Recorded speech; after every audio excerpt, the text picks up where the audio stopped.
Hello guys, welcome to another video. Sa mga di nakakalam, nandito na pala ako ngayon sa bansang Qatar. Dahil sa Qatar na ako, napogi na naman tayo. Pumuputi na tayo ng kaunti. Ayan guys, dito nga pala sa Qatar, libre pagkain kami. Ito pa yung almusal namin, spaghetti. Pero ang oras ngayon dito is gabi na, hindi lang namin nakain. Hindi pala nila nakain kasi yung akin guys is nakain ko na. Dahil sa store naman ako nakain. Ngayon nga guys is gabi na, is kukunin ko yung supply. Mga 7:30 na ng gabi dito sa Qatar, mga ganitong oras dumadating yung supply ng pagkain namin. Ay mag-isa nga pala ako guys dahil yung iba ay iba yung schedule tapos ako pang umaga at yung dalawa kong kasama ay pang gabi. Ito guys, ito nga pala yung pagkain namin is 7 nga pala guys, kami sa isang kwarto kaya 7 po yung laman yan. Ayan guys, ipapakita ko sa inyo kung ano ang pagkain namin ngayon. Kaya stay put lang kayo dyan guys. Ayan guys, ito na nga pala yung pagkain namin ngayon. Ang hirap niya magpabukas. Parang yung zipper ng bago nyong jowa na ayaw agad magpabukas ng zipper. Pero pag nagustuhan na niya, siya na yung nagbubukas para sa inyo. Tama? Joke lang guys. Charot-charot lang. Ito nga guys pala yung pagkain namin. Ayan, meron kaming isang rice. Ayan guys, rice, Filipino rice yan guys. Kung ano nyo, Filipino rice yan guys. Ayan, kung titingnan nyo, ayan, mainit-init pa siya guys kasi bagong luto pa. And ito guys yung ulam namin, sisirain ko na siya. Kasi ang hirap nga magpabukas, parang yung jowa nyo nga guys na bago pa lang kayo. Hirap ibubukas, no? Pipigil-pigilan pa niya pag bago, no? So, ito pala yung ulam namin guys.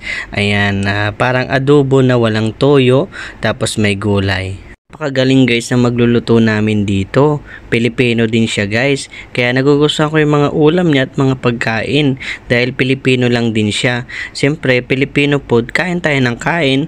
Sobrang sarap ng luto niya dahil libre yun guys.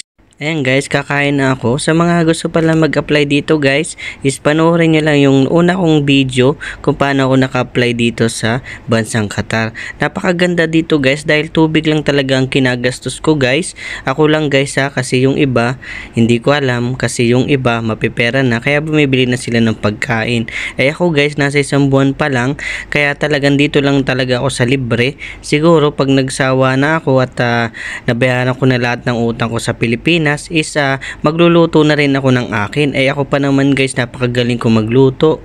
Kahit anong klase guys ng luto, kaya kong lutuin. Ay pala, kaya ko palang kainin guys, kahit anong luto.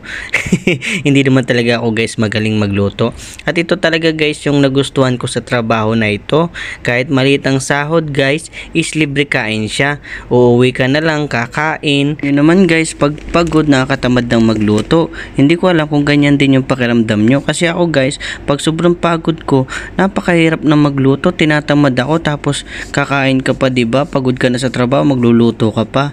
Kaya ito guys, yung nagustuhan ko sa trabaho na ito. Yung paggaling mo sa trabaho, kakain ka na lang, kahit wala kang asawa, may nagluluto para sa iyo, diba guys? Yan, kaya sa mga nagpaplano guys na mag-apply dito sa Qatar, is panoorin nyo yung mga video ko. Dahil walang kwenta mga yon, charot. Ayan, panoorin nyo guys yung gusto lang manood at interesado mag-apply sa Qatar. Dahil nandun lahat ang detalye kung ano agency ko at paano ako nakapag-apply habang nagtatrabaho dyan sa Pilipinas. Bye bye guys!